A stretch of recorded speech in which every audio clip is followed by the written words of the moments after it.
والسلام عليكم خوتي وخواتاتي، كي دايرين؟ لاباس عليكم؟ كنتمنىكم يا ربي تكونوا بخير وعلى خير وبصحه جيده. نهار جديد وفيديو جديد في قناتي وقناتكم قناه فاتحه شانيل. كنتمنى خوتي العزاز هذا الفيديو لكم بخير وعلى خير، سالمين غامين يا ربي، وعندكم كل خير دركوه يا مولانا الكريم، الله يفتحها على الجميع، واللي بغى شي حاجه الله يسرها ليه. وراكم عزاز وغاليين خوتي العزاز. كنتمنى خوتي اللي تلاقى مع القناه ديالنا ما ينساش يشارك ويفعل الجرس باش توصلوا الجديد ديالي، وما تنسونيش من البصيمه وما تنسونيش من واحد كومونتير زوين فضلا وليس امرا. وراكم عزاز وغاليين وراكم ديما في القلب. كي دايرين نتوما؟ لاباس عليكم؟ وليداتكم بخير وعلى خير، كلشي بخير. كنغبر ولكن كنجيب الجديد، كنغبر الصراحه الله عليكم اسبوع ولكن فين ما جيت جايبه حاجه جديده معايا. كيقولوا الناس الاولين مرحبا باللي جا وجاب، اللي ما جا وجاب ماليه جواب.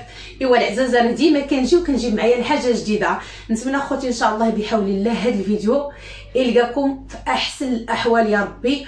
وانا اش غادي نقول لكم؟ راكم ديما هنا، راكم ديما في القلب والله العظيم، واخا ما كنرميش كل نهار راكم ديما في قلبي وديما مفكراكم وعزاز وغاليين. وكنتمنى خوتي ما تنسونيش من الدعم تاع القناه، الله يخليكم ليا والله يسعدكم في الحياه ديالكم يا ربي. وما تنسونيش من البصيمه، الله يجازيكم بخير اللي كتدعم لينا الفيديو، الله يرحم بها الوالدين، الله يرحم بها الوالدين. بالعزاز الغاليين اليوم الوصفه صراحه وصفه خياليه، كنقول وصفه خياليه يعني وصفه خياليه. تعالي اختي، مرحبا بكم، يا الف مرحبا. ادخلي لقناتي اللي هي قناه فاتحه شانيل، اللي هي راها قناتي وقناتكم، وشوفي اللي يا اختي الوصفه الخياليه اللي لا كان الشعر ديالك كيطيح نسيه، ولا كان عندك تساقط شعر نسيها، ولا كان عندك القصره في الشعر نسيها، ولا كان شعرك ما كيطولش لك وكتبقاي تفقسي وتمحني وتمشي تشري البيلوك ما تشري في الشعر ديالك، دابا غادي تنسي كلشي وتجوي للقناه تاع فاتحه وغادي تلقاي الوصفه اللي غادي تساعدك وتساعد عائلتك يا ربي. كاع اللي عنده هذا المشكل غادي تساعدوا. هذه الوصفه اللي جبت لكم اليوم وهي راه وصفه صراحه انا كنقول وصفه خياليه، راه وصفه خياليه غزاله غزاله غزاله.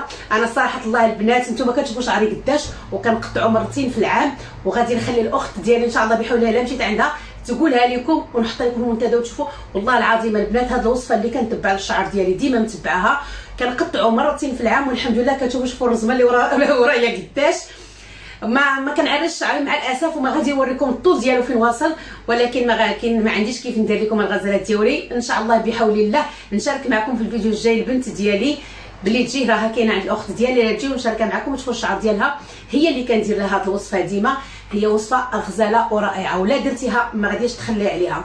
وانا كنأكد لك وكنقول لك انها الا درتي هذه الوصفه غادي تنسي تسقط الشعر، ما غاديش يبقى يدور عندك في الدار ديالك وتبقاي تجري وتشطبي ولا تشري لاسبيراتور باش تحيدي داك الشعر من الزرابي، غادي تنسيه. حنا كنعرفوا بزاف تاع البنيات وبزاف تاع العيالات عندهم مشكل في تساقط الشعر، عندهم مشكل في الشعر ما كيطوالش، عندهم مشكل في القشره في الشعر، عندهم مشكل اوسي الجلده تضرهم تاع الشعر. يعني الانسان لما كيداويش الشعر ديالو ما كيديرليش بعد العشوب اللي هما كاينين عندنا في البلاد ديالنا ورخاصين ماشي غاليين، ولكن حنا مع الاسف دابا ما كايناش كنتبعوا داكشي البلدي، ما كايناش كنتبعوا العشوب اللي كانوا كيديروا الوالدين ديالنا، ولينا متبعين غير لي برودوي شيميك.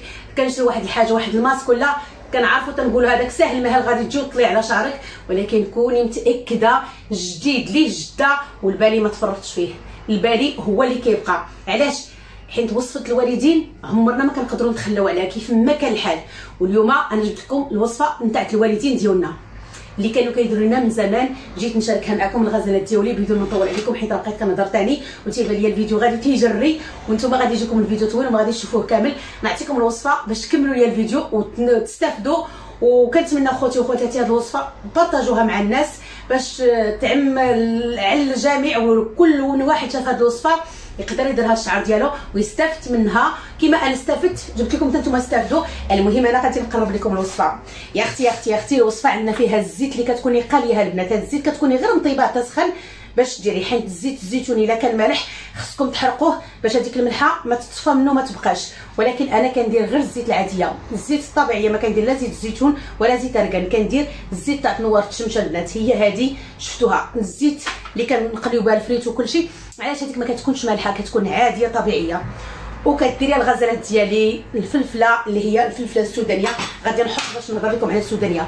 الفلفله السودانيه اللي كنعرفوها حنا بالنسبه للشعر غزاله، واللي ما عندوش هاد السودانيه الحمراء اللي انا كنشريها بحال هكايا يشد الفلفله حاره البنات ويقليها وسط الزيت البلديه اللي هي نورمال كنقليو بها قلت لكم الفريت، تقلوها في وسطها الفلفله حاره، تقلوها في وسطها وتهزي داك الزيت اللي قليتي فيه الفلفله تصفيه هو اللي ديريه مع هاد العشوب اللي غادي نعطيكم، وكوني متاكده غتلقي عليها واحد النتيجه غزاله.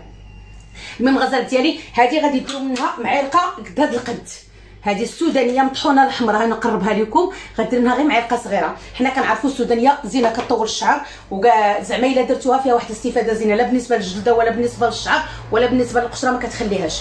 وعندنا الغزالات نجيب لكم هذا الطبيصيل، عندنا في هذا الطبيصيل هنا الحرمل، وعندنا البابونج اللي هي الزريعه ديال النفله اللي كنقول لكم عندنا حنايا في البلاد في المغرب، هي هذه الزريعه ديالها، هما تيقولوا لها البابونج بالنسبه للناس الخليج العربي تيقولوا لها البابونج، حنا كنقول لها زريه النفله. عندنا هنا الحرمل، وعندنا هنايا الحريقه الملسه. عرفتوا البنات الحريقه الملسه انا كنجيبها معايا، وانا غنوريكم المياكي راه حاطه معايا، كنجيب كلشي من البلاد معايا، انا راني حادقه وكنعرف اش كندير، كنجيب كلشي معايا من المغرب. هنا عندنا سميتها الحريقه الملسه البنات، والحريقه الملسه راه مازلنا غادي نهضروا عليها مزيانه بزاف تاع الحوايج. وعندنا هنا اليازير، حنا كنعرفوا الحرمل شي حاجه روعه بالنسبه للشعر، وكنعرفوا حتى هي الحريقه الملسه شي حاجه روعه كتطول الشعر. شتي الحريقه تبارك الله قداش تطول. ايتا بالنسبه للنفله راه كتسراح مع الارض، راه كان واحد الوقت في البلاد كنحشوها من البلاد كتسراح وكتنم غاديه تتولي بحال سالف عيشه. واليازير راه ما شاء الله عليه، اليازير راه الناس كتبخو كتوصل به الشعر ديالها. اول شيء كيسخن الجلده تاع الشعر، وهذا البرودوي البنات وتا بالنسبه للحرمل حتى هو كيسخن الجلده تاع الشعر وتيخلي الزغبه تنبت وتكبر. ولكن البرودوي الرئيسي هو الشيبه، حتى الشيبه شي حاجه روعه، ومازلنا غادي نهضروا على الشيبه في بزاف تاع الحويجات البنات. اشنا هو بزاف تاع الحويجات غادي نهضروا عليها. لا بالنسبه الشيبه راه دواء، هي ما تيقولوش لها الشيبه، راه تيقولوا لها الحبيبه. علاش الحبيبه؟ حيت فيها بزاف تاع الفوائد حنا ما عارفينهمش. هي الشيبه مزيانه واحد الوصفه فيها كدار للناس اللي كيكون عندهم التالول، كتحيد حتى التالول. غادي ان شاء الله نشارك معكم الوصفه، عندي بزاف تاع الوصفات على الشيبه كثيره الصراحه. هي بالنسبه للشيبه وسي كتحيد حتى الشيب من الشعر، الناس اللي عندهم الشيب ما تيبقاش. غادي نعطيكم حتى هي الوصفه اللي غادي تشاركوا معاها نتاع الشيب. اللي بغات الوصفه البنات خليو لي في الكومونتير ونديرها لكم هي الاولى، ما عندي حتى شي مشكل. وباش نعطيكم النتيجه انني كاع هاد البرودويات البنات اللي راني شاركت معاكم كنديرهم الشعر ديالي وراني كنتوجدهم وتيقعدوا عندي سنين.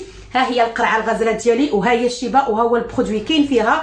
هذه انا كتبقى عندي على العام، الا ما كتقرب تكمل. اليوم ما انا فكرت نشاركها معكم، غادي نديرها باش تبقى عندي هذه توجد، يبقى البرودوي كيطلق فيها وراني كنستعمل هذه. المهم الغزالات ندوزو نخلطوا البرودوي ونرجع معكم. الله يخليكم ليا والله يحفظكم، وكنتمنى هذه الوصفه ان شاء الله تفيد الجميع، وبارطاجوها خوتي وخواتاتي مع الخوت والصحاب وتا ما خليهم يستافدوا. الله يجازيكم بخير.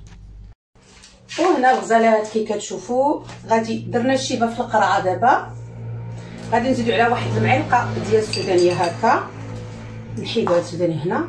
غادي نزيدوا عليهم هذاك الزيت، وتقدروا تزيدوا الزيت اكثر. انا غير جربت معكم الوصفه داكشي باش جات غير نص كاس ديال الزيت، مازال ان شاء الله غادي نعمر عليها القرعه تتعمر. كنزيدوا هذاك البابونج على هذه الطريقه، كنزيدوا عليها مازال هذاك يازير، الحرمل، كلهم هاد العشوب كنديرهم في وسط القرعه. نزيدوا عليهم هاد الحريقه الملسه. وصدقوني على الناس العزاز والله العظيم هاد الوصفه راها غزاله روعه البنات. كنخلطوا هذيك الوصفه وزيدوا الزيت، عمروا الزيت، حيت انا البنات درت غير طريف ديال الزيت، مازال غادي نزيد لها الزيت. باش هنا الغزالات كي كتشوفوا ها هو زدت عليها الزيت، شفتوا كتخلطوها مزيان على هذه الطريقه هاك باش تخلطوا دوك العشوب مزيان. شفتوا وكتخليوها قلت لكم في واحد الميكا هكايا، وخشوها في شي بلاصه اللي ما يكونش فيها الضوء باش هذوك البرودوي يترخاو مزيان، في شي بلاكار ولا عندكم ولا، وخشوها فيها وخليوها حتى المهم على الاقل واحد 15 يوم، 10 ايام حتى 15 يوم باش هاد البرودوي كله اللي كنا يطلقوا مع بعضياتهم. وتبدا ديرها لشعرك على الاقل واحد جوج مرات في السيمانه، ملي كتبغي تدخلي دوشي كدهني شعرك مزيان. الا ما بغيتيش البنات يبقاو فيها، حيت انا هاد القرعه اللي دايره لما طلق ليا مزيان البرودوي هاد سميتو فوز الزيت، صفيتها وخليت غير الشيبه. شفتوا البنات الزيت كي كيولي، ها نتوما راني صفيت الزيت وخليت غير الشيبه اللي كنخليها في وسطها تبقى معاها هكاك ديما.